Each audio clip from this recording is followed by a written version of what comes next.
សុស្ដីប្រវែងដល់ព្រះបាទកំទូលបទទី5បានចង្កាត់ទេជាទឹកបាទត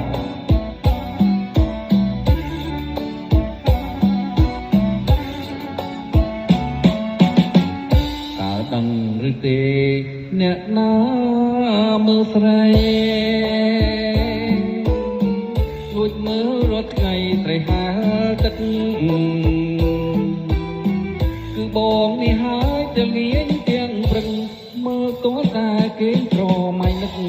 ខូចចិត្តអស់ទៅហើយដាច់កលអស់ខ្ចីសក់វែងប្រាថ្នាហាត់ថាហាត់ហងបងទាំងលេងផង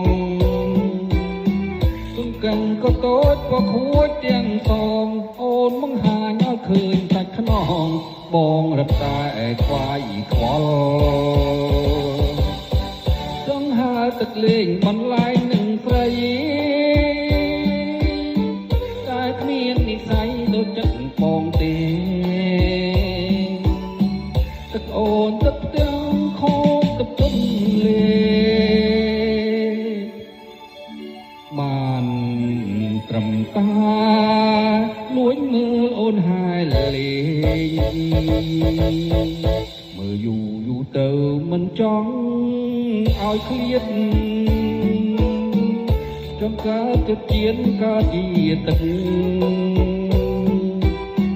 ឲ្យអូនហើយលេងទាំងលាទាំងព្រឹងតែធ្វើម្ដេចបានកើតជាទឹកអង្គសង្ឃឹមឲ្យខ្ញុំ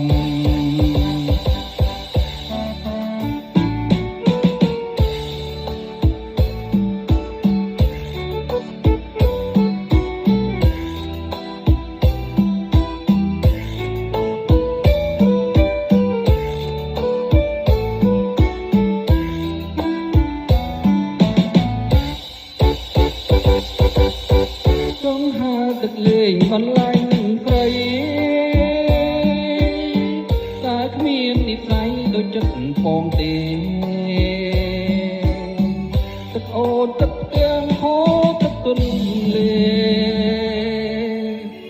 បានត្រឹមតាលួចមើលអូនហើយលេមើលយូរទៅមិនចង់ឲ្យឃ្លាតចង់តែចាប់ជៀនកាត់ជាទឹកឲ្យអូនហើយលេងទៅវាជាងព្រឹងតែធ្វើម្ដេចបានកើតជាទឹកអង្គសង្ឃឹមហើយខ្ញុំបាទសូមអរគុណបាទ